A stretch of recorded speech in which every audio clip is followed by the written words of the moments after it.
Hi, everyone. Welcome to the Expanding CalFresh to SSI Recipients, all stakeholder implementation number 7.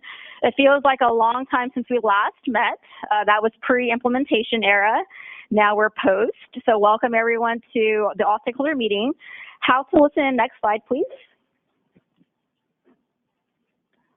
So how to listen in, everyone is automatically on mute except for our presenters. There are 2 ways to connect to audio. You can connect via your phone or via the computer. Next slide. How to ask questions. So same protocol as our usual stakeholder meetings. If you're here in person with us, we do have the colored index cards at the sign-in table. So what you can do is grab one of those cards, write down your questions, and at the very end, we'll collect them and answer them during the Q&A session. If you did not pick up any cards yet, that's fine too. We're going to go ahead and pass out cards later. For those of you who are joining us remotely online, there is a chat box feature on GoToWebinar, and you can type in your question at any time, and we will record that and answer them during the Q&A session at the end of the webinar. Next slide, please. So as a reminder, we already have our next and last all stakeholder meeting scheduled. The next one is going to be in October. So October 1st from 1 to 2:30 p.m. here at CDSS. Next slide, please. So for today, really just highlighting what's been going on so far, level setting the policy overview if this is your first time joining us, going over some statewide volume updates, and then really hearing reports from the field, from our counties, from our application assisters, and then we'll go and do updates on implementation strategies, and then talk about data and have a preview of the CalFresh data dashboard. And then at the very end, we'll do Q&A. So I will go ahead and hand it off to Alexis.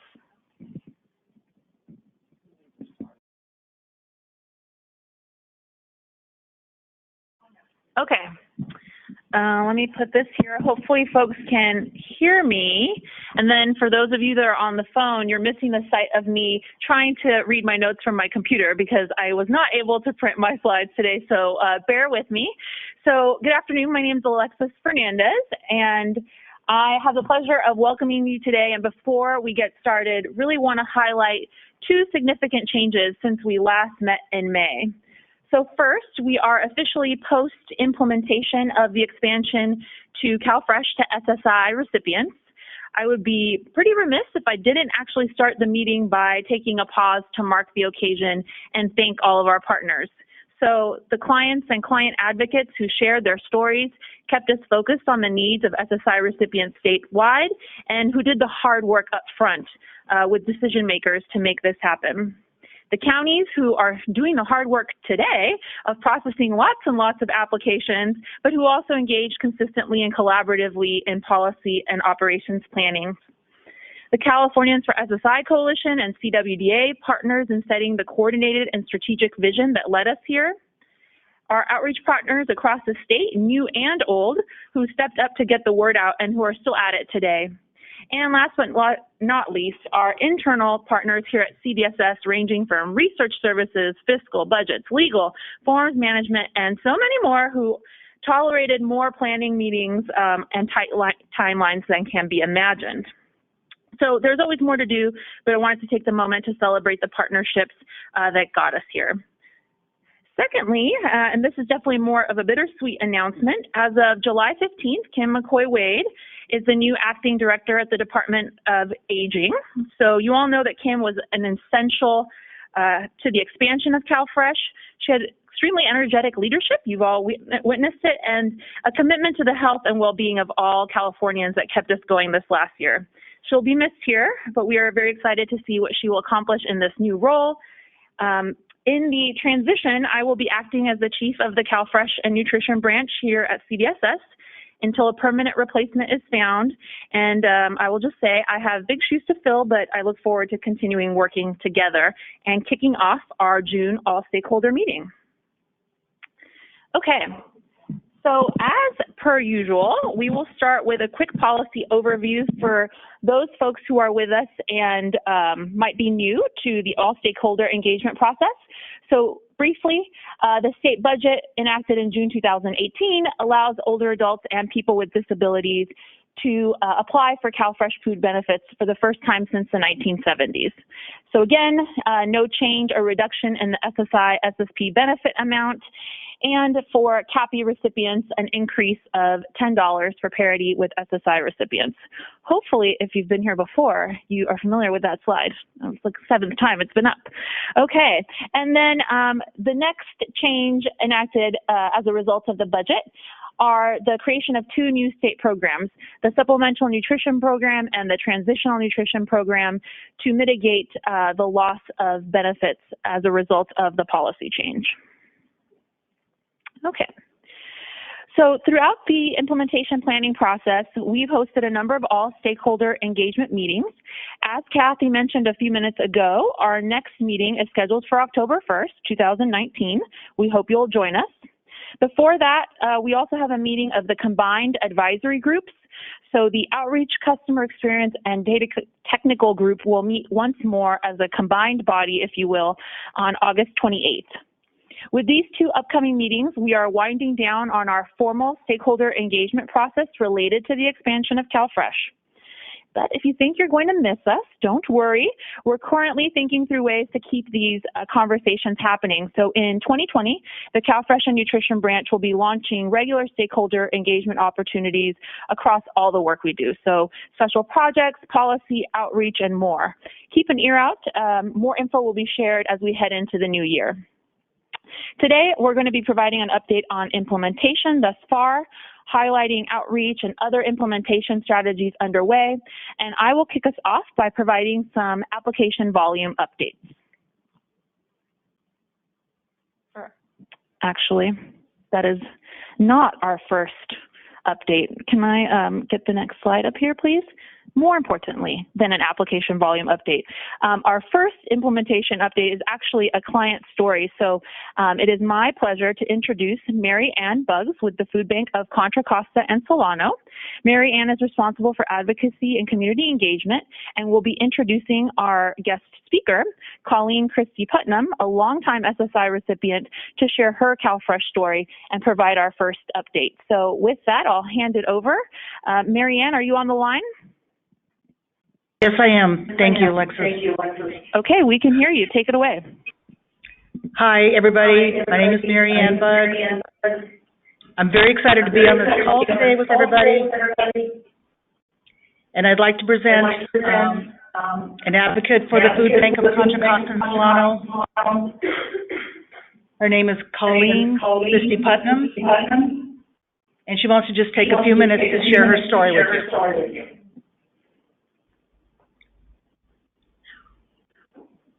Hi, my name's Colleen. I'm 63 years old.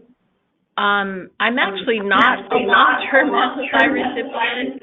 My I was apologies. married for many years, but I did go through a divorce, so I got SSI. I have something called Ehlers-Danlos syndrome. It's a genetic collagen disorder, which my entire family has, because it's genetic. It means that our bodies produce faulty collagen. It's really hard to, there's an echo, so it's hard to hear myself talk. Is there any way we can turn that down for now? Just so I can talk.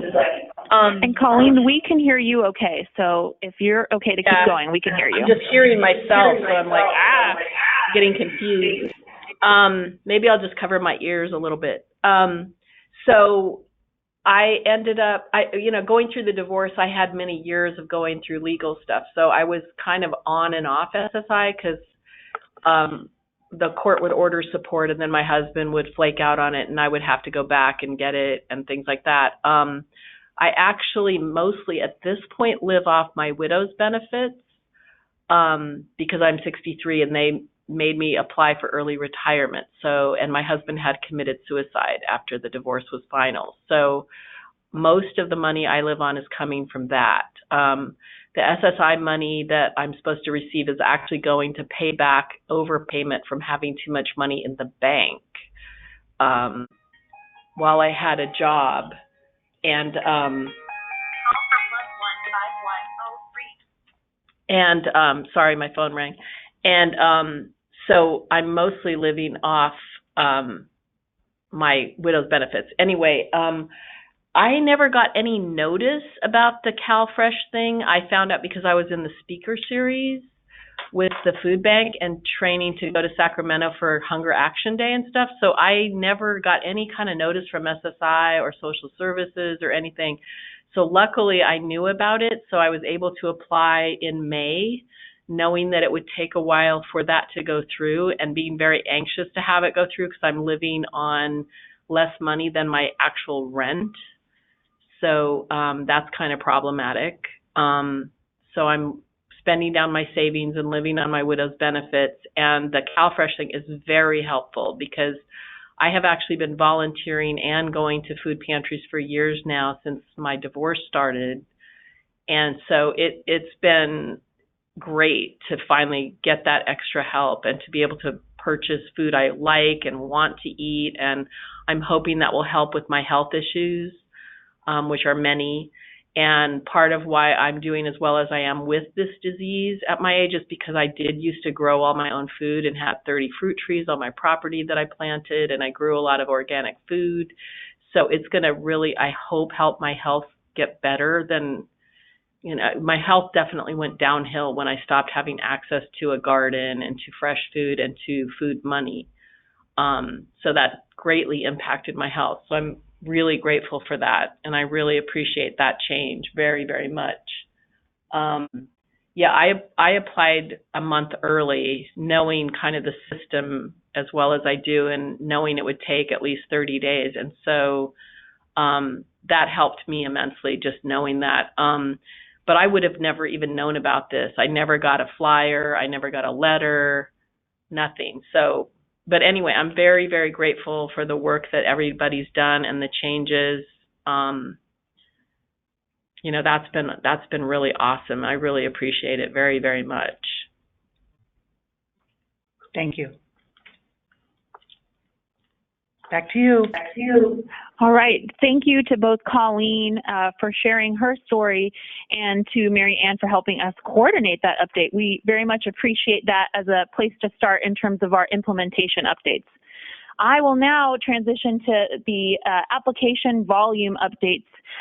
We are going to talk about updates across 4 indicators: application volume, CalFresh issuances, some of our outreach outcomes, and as well the CalFresh info line. And these volume updates are simply indicators of where we are on implementation thus far. A little later in the presentation, we're going to talk about some of the work we're doing on the data dashboard to get month by month, county by county data available and posted to the site as that is ready. So let's start with the statewide application volume. Next slide, please. So in June 2019, we received 285,817 CalFresh applications. So up from about 160,000 during the same time last year. So this is a June to June comparison. The caveats with this data: these are all CalFresh applications, not just CalFresh applications from households with an SSI recipient member. That said, we assume that the nearly 78% increase definitely has something to do with the expansion and primarily driven by that policy change. So you'll see additional application numbers in the dashboard as they're available with dispositions for those applications over time. Our next update, this graph shows a month-by-month comparison of CalFresh benefit issuances starting with March 2019 and ending with June 2019. So what you'll see here is that between May and June, we saw an increase of nearly 150,000 in CalFresh benefits issued. Again, the data is not unique to households with an SSI recipient. It shows all benefits received by all CalFresh households across the state. And while the data doesn't tell us anything about the number of applications processed as a result of the expansion or the average benefit amount for eligible households, it does show that expected increase in CalFresh benefits issued as new applications are processed over time. So we'll continue to track the issuance number on the dashboard as well. Next slide, please. Okay. This next graph here, oh my goodness, I was reading sorry, here we go. Okay, so we have two additional volume indicators.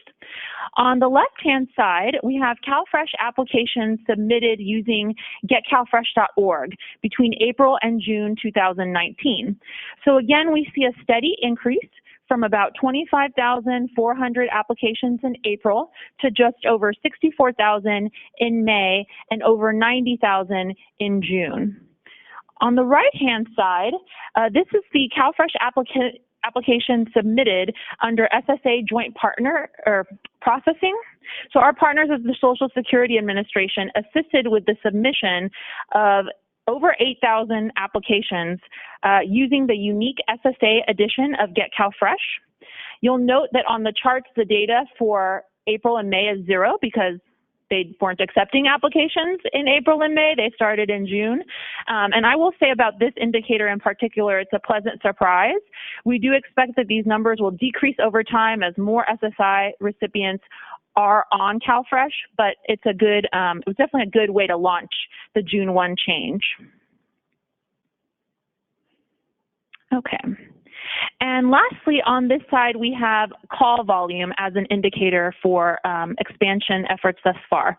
On the left-hand side, this is sheer call volume from April to June 2019. And these are calls received through the CalFresh information line that is held here at the state.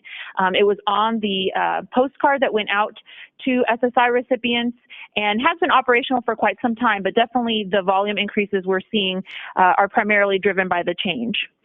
So a peak of 86,000 calls as the expansion postcards rolled out across the state, and continuing increases in volume compared with April and May, and June. So you definitely see the peak was in May. That's when the postcards went out.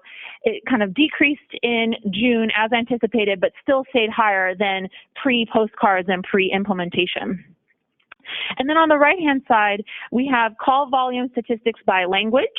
So you'll see here that we've split for each language, April, May, and June. Our highest call volume is in Spanish, and then in order from there, Russian, Vietnamese, Cantonese, and Korean.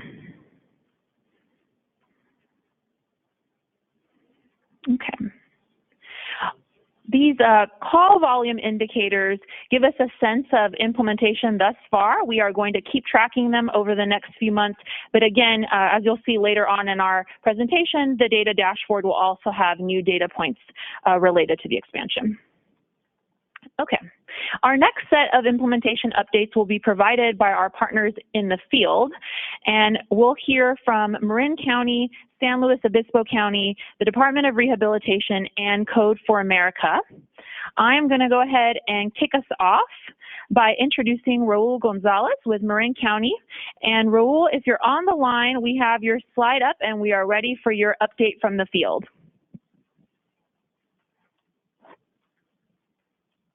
Good afternoon, everyone. So, my name is Raul Gonzalez, and I'm actually from Merced County. And so, just to give you guys what Merced County's kind of been doing as far as the implementation goes, just like everybody else, we reached our peak in June as far as application. Well, I don't know about everybody else, but as far as application goes, our average from January through April was about 1,500 cases, new applications being received. In May, we received 2,500, and June, we received 2,500, and now for the month of July, as of today, we received about 1,500. So we're beginning to see a decrease in the number of applications. As far as processing the work, for the month of May, we hit our average, which is about 900 applications that are processed complete. For the month of June, because we had all those pending applications from May, we actually doubled that, so we're at about 1,600 cases that were processed for that month. And then for the month of July, we're about 928 cases that have been processed and approved. So we're beginning to taper down with the application portion of it, and the next stage for us is now to kind of focus on our targeted outreach. So we'll be working with our local schools in order to reach those individuals that are attending school and can benefit from this policy change. And then we'll also be working with our CBOs in order to provide CalFresh outreach days, in which we'll be on the field conducting interview appointments and hopefully getting some of these individuals approved at these events. On the other side of the house, the continuing caseload, those went into effect June 1st, and so we've been monitoring them. And so far, for the past few months since we've implemented, we've converted 306 cases to SMB or TMB applications. So those are 306 reversals that we've done thus far. Of those, we've approved 235, and we've denied 71. Originally, we assumed that these were households that were being approved, but as we sampled some of the cases, we did find that some of these cases were also impacted by the policy regarding the late processing of the May SAR-7s. So in these instances, these households were over the income limit when we processed the late SAR-7 in June because we had to apply that SSI member to that household. Had that household provided their information timely, we wouldn't have counted that income until the next SAP. So these individuals ended up being reversed because of the late SAR-7 and in turn not being eligible for CalFresh or TMB. And in that same note, we've also started experiencing that some of the SMB and TMB cases are being discontinued because the SSI member ends up leaving the household. So the case will go TMB or SMB for the month of July, and then by the month of August, that individual is no longer part of the household, and so the SMB and TMB are being discontinued. And so those are just some of the updates that we're seeing here in Merced. As far as the implementation, we continue to follow what CDSS puts out closely. Same thing with the SAWs. We try to stay current on the information that they're providing so that way we understand the functionality and the policy that we have to apply in order for our customers to get the best service possible. So if anyone has any questions, I'm willing to take them at this time. So, Raul, we're actually going to hold questions till the end because we have a couple other updates from the field. But for those in the room, there are cards going around, so you can put them in the queue, and we'll make sure that we respond to those. And then my apologies, Merced, not Marin. Got my M counties mixed up here. The next speaker I happen to know is from San Luis Obispo, so we are excited to have Kat joining us, Kat Ladderback from Flo County. And Kat, if you can hear us and you're ready, your slide is up. Okay, San Luis Obispo is actually doing really well with our institutions. They are coming in kind of as a steady stream, so we have not been swamped, and our processing times are still really, really good, so I'm thrilled. We have been sharing with the community and with the media about partial benefits because the majority of the people that we're dealing with and improving from the SSI expansion aren't getting as much money as they would hope. Many are getting the minimum, the $15, and some are getting somewhere between $15 and $100 a month is kind of the average. A lot of our people are already on housing and have, low housing costs. So they are getting the smaller amounts and benefits. We're sharing that both with our local media and also with our participants as they come in and our applicants. We're letting them know ways to stretch their budget and ways to look at the smaller benefit amount as a help, because even a tiny amount of increase in their food budget when you're low income can make a difference. And that does seem to help some of the disappointment. So we've actually been having a really good experience with the SSI expansion in our county, and we're averaging, depends upon the office. Our San Luis Obispo office is seeing about 100 to 150 more applications a month. We were already part of working with GetCalFresh but the volume has definitely picked up, and it's going well here. All right, thank you, Kat. And so now we're going to go to one of our state agency partners, new into our outreach team, if you will, across the state, the Department of Rehabilitation. So we have Pia Basudev on the line. Pia, if you're there, your slide is up and we're ready for you. Thank you very much, Kat. As Kat mentioned, this is Pia Basudev, and on behalf of Director Joe Xavier, Acting Deputy Director of the Independent Living and Community Access Division, Victor Duran, Section Chief Carrie England, and Staff Services Manager 1, Jocelyn O'Toole, we want to thank CDSS for allowing us to share an update on our CalFresh partnership. On the first slide there, DOR. DOR is obviously the Department of Rehabilitation. We provide direct services, training, and technical assistance to promote employment, independence, and equality for people with disabilities. In the Independent Living and Community Access Division, ILCAD, we have the ILC program. So ILCs are independent living centers. They're non-residential. They cross disabilities. They cross the age span. They're not-for-profit, and they're locally controlled community-based organizations. They receive federal and state funding to provide core services, including information and referral, peer mentoring, advocacy, independent living skills training, housing, transition, and personal assistance services. Further, 51% of the staff and the board of directors must be people with disabilities, and this ensures services are focused on local needs and that peer advocacy and training can be delivered. So we have 28 centers with 65 local offices. We cover every California county. For the CalFresh project, when Department of Social Services came to DOR with this opportunity, the ILCAD team was very excited because many of our ILC consumers are recipients of SSI SSP.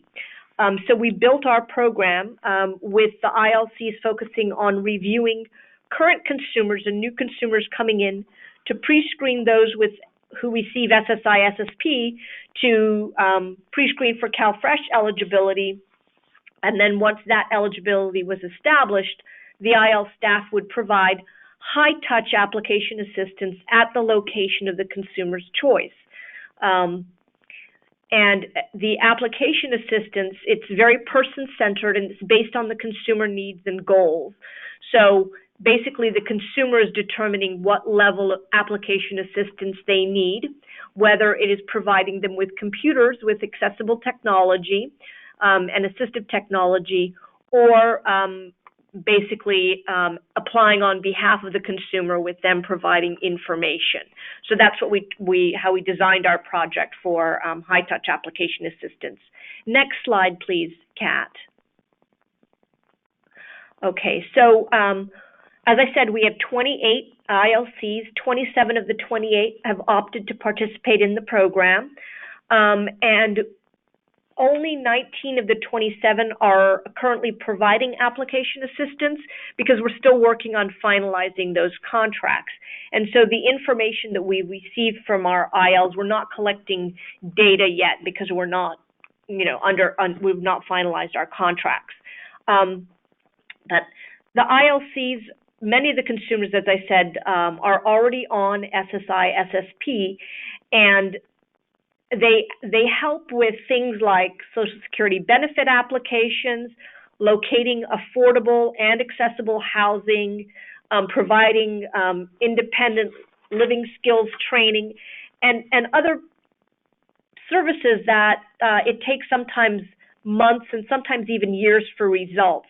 And so the success stories that we are hearing from our centers are really based on the swiftness of the consumers being able to get food benefits. And so the very first success story we received was from Krill, and they had a consumer apply with them on 5/18. They were approved in a week, and they received their EBT card the 1st of June, which is, less than, half a month for service, which is ecstatic for our ILCs.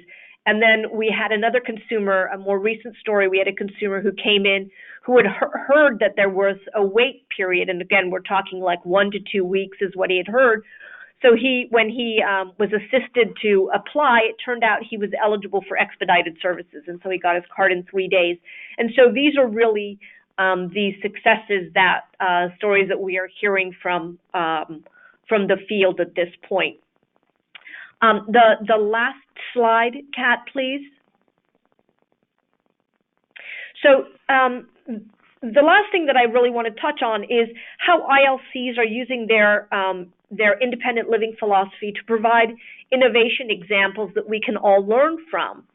So I had already mentioned the IL philosophy is person-centered, self-directed, consumer-driven service. So we're really meeting the consumer where they are and providing the service that they determine that they need. So what we are hearing is our ILs are using assistive technology to assist consumers to apply for benefits. And so the example that we have on screen is the Independent Living Resource Center in San Francisco. One of our managers was recently down there on a visit, and she saw that they are using large number intelligent keyboards that allow recipients with physical, visual, and cognitive disabilities to use the computer center there to apply using the GetCalFresh.org application. Other examples that we are seeing in the field is our IL centers are using screen readers that will read to the consumer what's on the screen in order to help them fill out their own applications.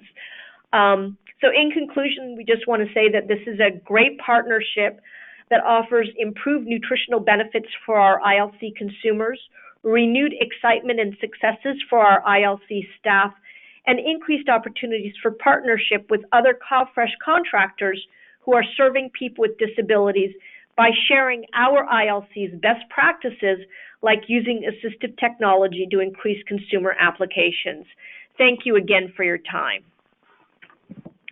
Okay, thank you, Pia, for joining us. We have one more report from the field from our partners at Code for America. So Atsai Perez Estrada is with us, and if you're on the line, we have your slide up and we're ready. Awesome, thank you. Hi everyone, my name is Atsai and I am a Client Success Specialist at Code for America, and I'm on the GetCalFresh team.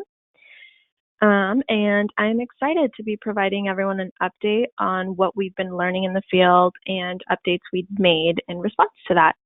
So to start, this is just a quick snapshot expansion of what we've been seeing in our volume of applications. As you can see here, on June 3rd was our peak date of applications with a total of 5,804, which is a crazy amount. And in regards to SSI, so far we are seeing them coming through to apply online, which is great. So far, 22% of the SSI eligible population applied in the month of May and June online using GetCalFresh.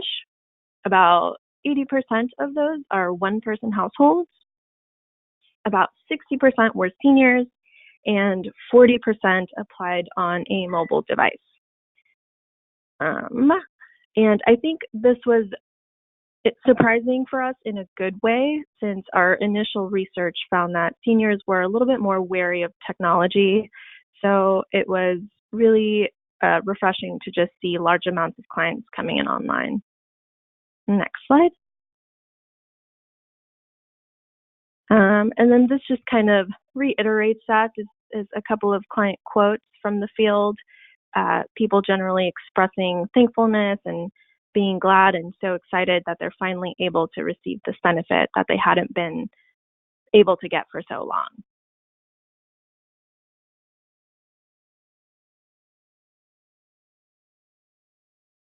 Next slide.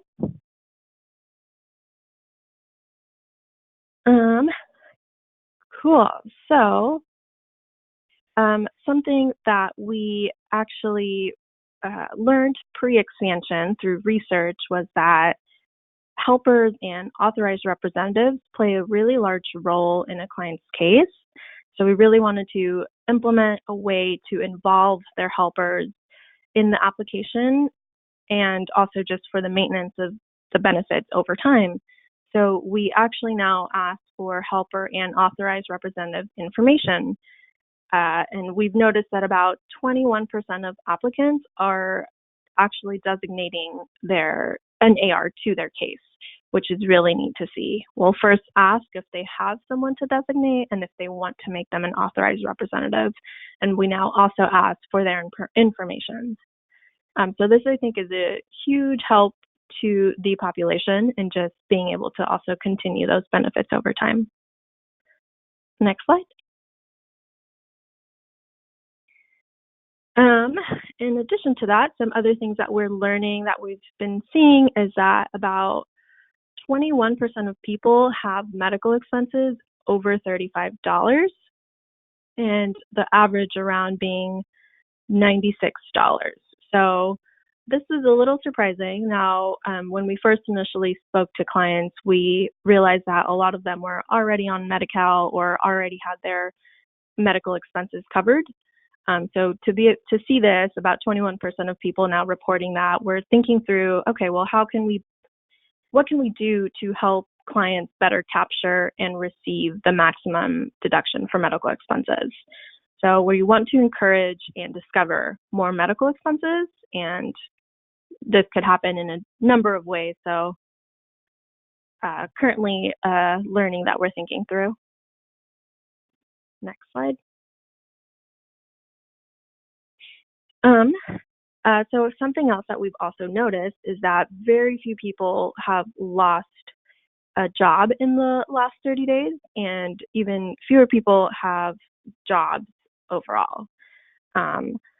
So about 2.5% of people have job income, and 0.7 people have reported losing a job. So again, we're taking this information and now thinking through how can we simplify perhaps the flow for this population to reduce the cognitive load or make it easier and simpler, just avoid screens that they don't need to see, which is also an interesting finding. Next slide. And in addition to that, we've also been learning about housing expenses. So we've learned that the average housing expense is $451, which turns out that it is about 48% of their income, which is a really significant amount. So we're learning and thinking through how can we help clients capture this. We've also noticed that a number of them don't keep receipts on hand. So here we've implemented this self-attestation example for clients to be able to submit to their county and upload verification in that way if they don't actually have receipts on hand or payments they've made, and helping them receive the maximum deduction again for this portion of the application. Next slide. And lastly, we have some exciting news. GetCalFresh is now available in Chinese. This has been a long time in the works, and we're finally really excited to announce that it is available. It is the third language now available on the site. So we encourage everyone to spread the word and start using it. We also have a dedicated client success specialist who responds and manages all of our Chinese language users on the site, which is really, really great to see the expansion happening there. And I think that's it. All right. Thank you, Atsiai. And I think in general, what we're hearing is that even while folks are dealing with a large volume of applications from counties to outreach partners to state agencies, there's a lot of innovation happening and a lot of learning that can be applied as we continue to receive applications and kind of think more about how we will serve this new population even more effectively in the future. So thank you all, Merced County, San Luis Obispo County, the Department of Rehabilitation, and Code for America for joining us today. So we've talked about volume updates and reports from the field. We're now going to cover a few updates across our 4 implementation strategies. So we'll go ahead and get started with engaging and empowering clients. So you've already heard a sprinkling of client stories and perspectives throughout our presentation today. We are going to continue to look for and collect those stories. These stories are informing our work moving forward. We know that in addition to Code for America having kind of a satisfaction survey, a lot of our counties do as well. And so we're getting feedback through a variety of venues there. Our second strategy is to target outreach for awareness and assistance. And over the last few months, this has included the outreach toolkits, the expansion of our outreach partner network, and application assisters in communities. We're going to touch on a couple of updates related to these items. So the next slide highlights a new resource that's available. The expansion postcard has been translated to Chinese, so now that is up on the site and ready for use.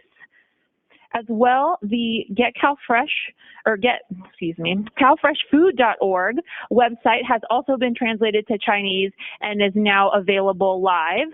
The other languages are available through Google Translate.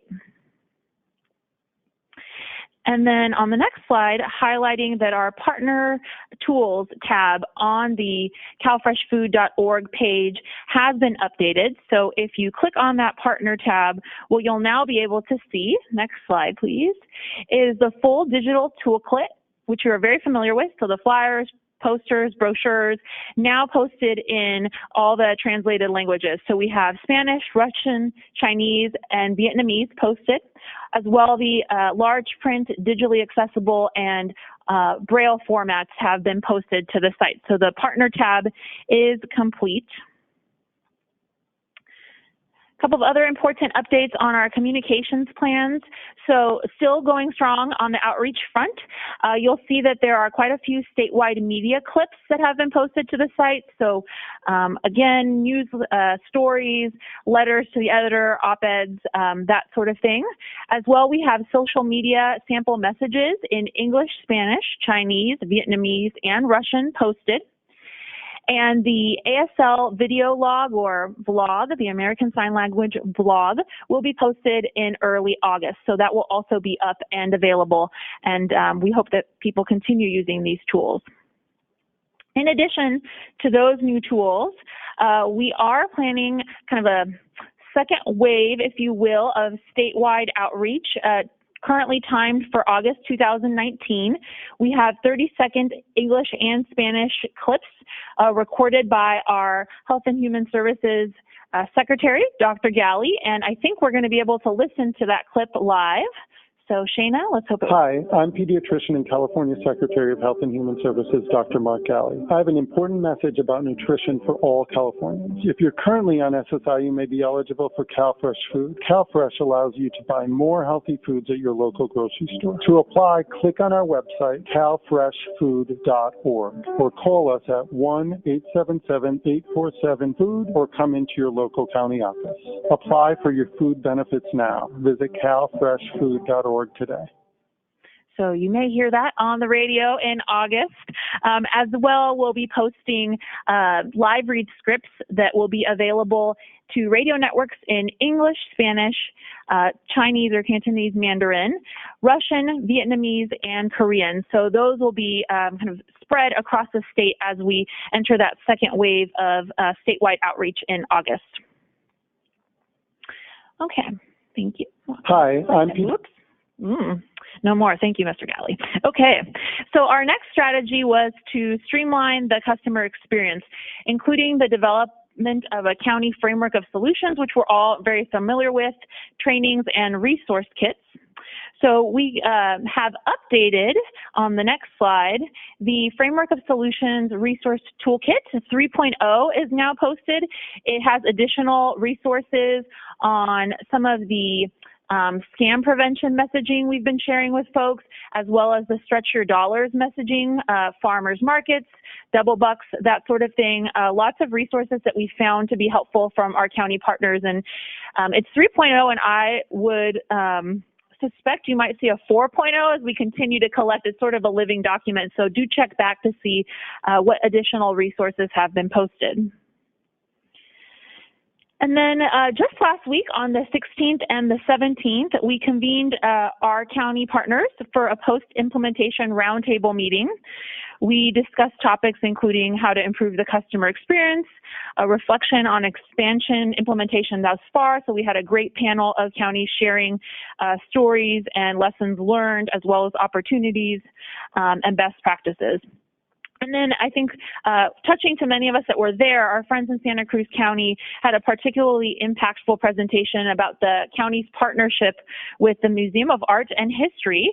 And if you're wondering what is the connection here, they are running a great exhibit focused on social isolation that was created by about 186 seniors and advocates in the community.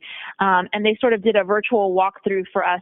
It was a really great reminder of why we do the work we do and for who we do it, and that we should be informed by the experiences of members of our community directly. And so that was a great presentation, just kind of keeping the momentum going on continuing to do this work, even if it might feel hard because of the number of applications, right? So folks were really invigorated by that. And then our last strategy was to develop strong policy automation and a training foundation. And so on this front, on the next slide, we have a couple of highlights from the last time we met. We've held technical assistance calls for the counties during May, June, and July, a couple of times each week, spending lots of time together. We'll be presenting at the Tribal Advisory Committee this month as well. And then a key piece that you are all familiar with that will kind of transition us to our next major update is on the next slide. So on July 1st, CDSS released ACL 1963, because nothing is complete without an ACL, which discusses upgrades to and the expansion of the data dashboard, as well as new processes that CDSS will undertake to, as we move forward, to pull and validate that data. So I am pleased to share that we've completed our first data extraction, and that the data sounds very technical. We've extracted the data. It is with our counties for review. And here are some of the data points that were included in that extraction, as highlighted in the ACL. So we'll be able to see the number of applications approved and denied in a given month that include at least one SSI recipient member. We'll be able to see the average age of that SSI recipient member, the actual total number of SSI recipients approved in the month, so not just a household count, but an individual count. We'll see household language and race and ethnicity of household members amongst households that include at least one SSI recipient.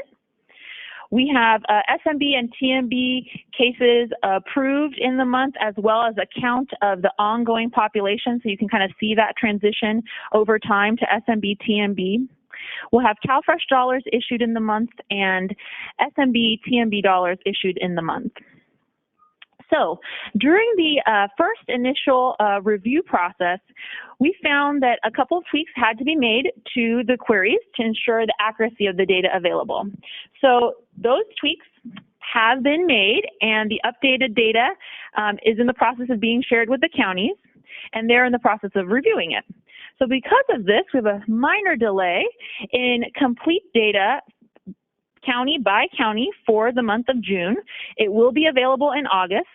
The good news is that the queries that were completed and validated will be shown today via kind of a live demo. So you'll get to see what we have today, as well as kind of get a visual sense of what will be available in August. So we thought we would show you what's available, and then on a rolling basis, as that data comes in, reviewed and validated, post for the month of June. So we will be back on our normal review timeline in August, so we don't anticipate the same delay for August, right? So once we have the query set and we're able to pull that data, we'll be able to use it moving forward. So August should be on our normal timeline that was described in the ACL. And then in addition to the data elements we mentioned, we'll be adding additional data points that are relevant to the policy change over the next few months.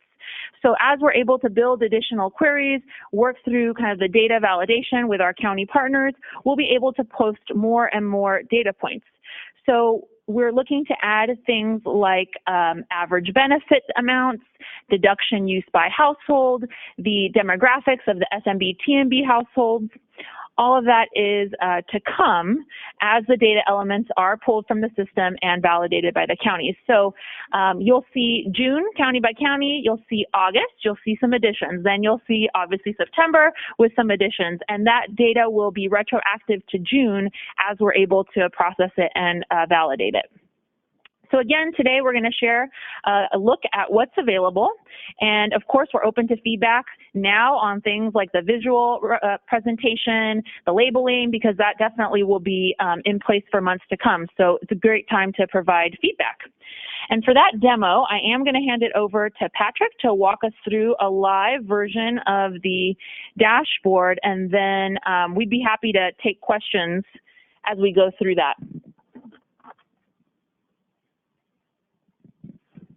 Do you have a microphone now? Thank you.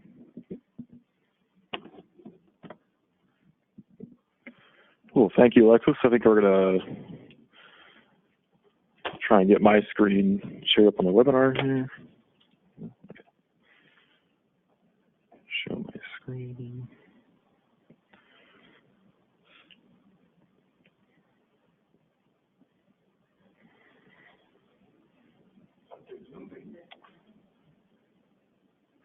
Ah, there we go. Yeah. There we go. It's always that second monitor. Okay. So, hi, my name is Patrick Delaney. I'm with CDSS Research Services. And you might remember me from past meetings where I've given you kind of sneak peeks of the dashboard SSI data page, but only been able to show you kind of fake data or mock-ups of what's going to happen. Well, today is exciting because now we actually have real data to show you. Like Alexis mentioned, it's not our full 58 county look yet, but we've got most counties data validated for some key parts of the query. So I want to go ahead and show that with you. And so here is the homepage of the dashboard now in Tableau. And let me expand it out here, full screen. So you'll notice the brand new addition to the dashboard is the button on the left-hand side, second from the bottom. Here it says Expanding CalFresh to SSI Recipients. Once we click on that, I'm just going to walk you through this page here, just kind of top to bottom, and show you some of the key elements out of these queries that we've been running over the past few weeks. So the very first bar chart you'll see at the very top here is the number of applications to CalFresh, new apps containing at least one person receiving SSI, processed or disposed within the report month. And again, like Alexis mentioned, at this point, we're just able to report on those apps that were approved for the 40 counties. So when you hover over, we see that it's a little over 30,000 new applications to CalFresh containing at least one SSI member for these 40 counties. And I can move my controls here. So as I scroll down, I start to get into a little bit of the demographics about the people in that first bar chart. So of those approved individuals who are receiving SSI and who got approved for CalFresh in that month, what was their average age? And ta-da, it's 61. For just these 40 counties. And on the right-hand side, this bar chart is showing you just the sheer count, the number of SSI individuals in those applications from that top bar chart. And so when I hover over, of course, it's not showing, but you can see it's almost 35,000 individuals. It's 34 something. As I continue to scroll down, we're going to give you some more demographics. Here on the left-hand side, we have written language of the household in which that SSI member was a member of. And as you can see here, my hovers, of course, aren't working, but English is the most prominent language by far. Of those 35,000 or so households, about 25,000 of those were English language households, and then Spanish and Armenian and so on. On the right-hand side, race, ethnicity of individuals. So language is at the household level, race, ethnicity at the person level. Again, here, that's on the right-hand side, we use a little legend. So actually more than people reporting more than one race is our largest group. Black African American, and so on and so on. So those are the demos of the people approved in the month from up top here, those SSI individuals. As you keep scrolling down, this other next stacked bar chart here, like Alexis mentioned, is tracking those continuing people, those pre-implementation individuals who are SSI recipients in the CalFresh household and were just unaided, considered unaided members. We're tracking how they kind of transition after implementation. So right now you see this giant, the blue piece of the bar is that continuing unaided group, and that is roughly 60,000 individuals, cases containing an unaided SSI member. And at the very top here, you can see a couple tiny little bars for SNB and TNB. So as you can see in the very first month of implementation, those SNB and TNB cases are very small. But as the months build, and as we start to be able to build out July, August, et cetera, those top two bars will grow a little bit. And as people come in and research and get determined for their eligibility for SNB and TNB, those will change as we move through the months. And finally, the last set of charts here on the very bottom are the only two charts so far that we have full 58 county statewide views for, because they're coming from a different data source. And here we're reporting the amount of dollars issued. On the left-hand side, just regular CalFresh dollars issued statewide in June. And on the right-hand side, we give you a breakout of the SNB and TNB dollars issued for the month of June, again, for all 58 counties. So that's the SSI, the newest addition to the dashboard, SSI page in a nutshell. And unless there's any questions, yes. So before we get to questions, let me make a couple points that I thought were important as we look through this chart. So when the data is complete and available in early August, what you'll see on this first chart is not just the approval rate, but you'll also have some information around denials. So it's not up currently, but there will be a secondary bar in that graph. As well, for some of these characteristics around age or language, race, ethnicity, we will be playing with doing an average over time, not a month snapshot. So right now it's presented as the data for June, but of course when you have June and July data, then the average age would be for those 2 months together, not a point in time, since we don't expect the average age to change according to the month in which people apply. And that the same will apply here to these bars. We'll be doing them for the period of June 1st moving forward versus month by month.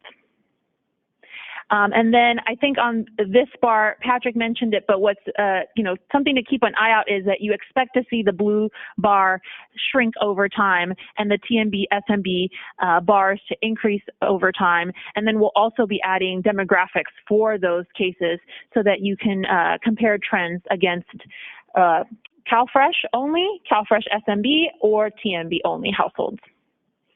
And I think those were the highlights we wanted to make on the data presentation, but what I'll ask Patrick to do is stay up here with me. We'll take questions first if folks have them on the dashboard. I know a few came in via the comment box as well, so we can tackle those first. Kathy, are you doing cards?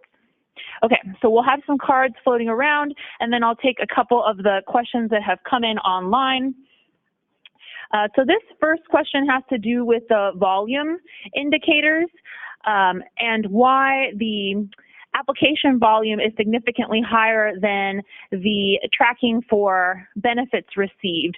And so this is primarily driven by volume. And so what we heard from the counties is that they're working through a large increase in volume, and so not all cases that were submitted since the time we started tracking application volume have necessarily been processed, but that is one of the key indicators we'll be looking at as we proceed to determine whether, we're maintaining our timeliness, whether it was an issue potentially at initial application but is being resolved over time. So we presented both data points, but definitely that is a result of the large volume we received in June.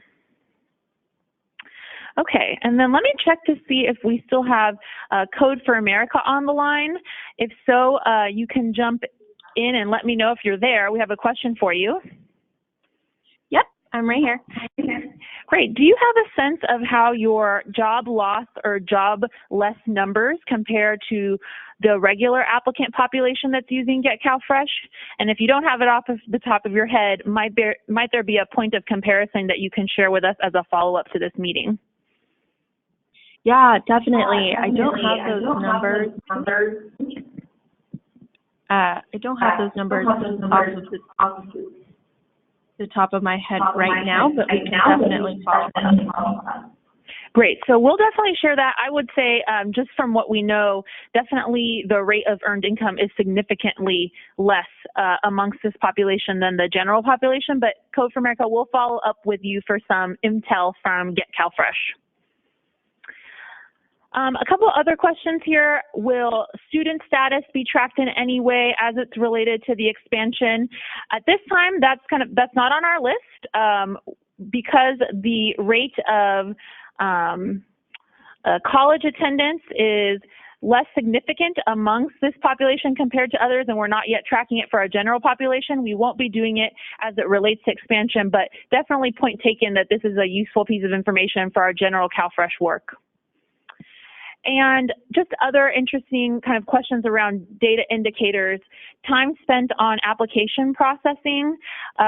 Will something like average hours per application be tracked? Again, at this time, that's not on the list. What we will be looking at, as we do with our regular cases, is the average time for processing the whole application from the point of application submission till disposition or approval denial decision has been made. And as we roll out additional data, that is the type of information that would be available as it is for our general CalFresh caseload. So those are the questions we received online. Let's see if we have some questions in the room.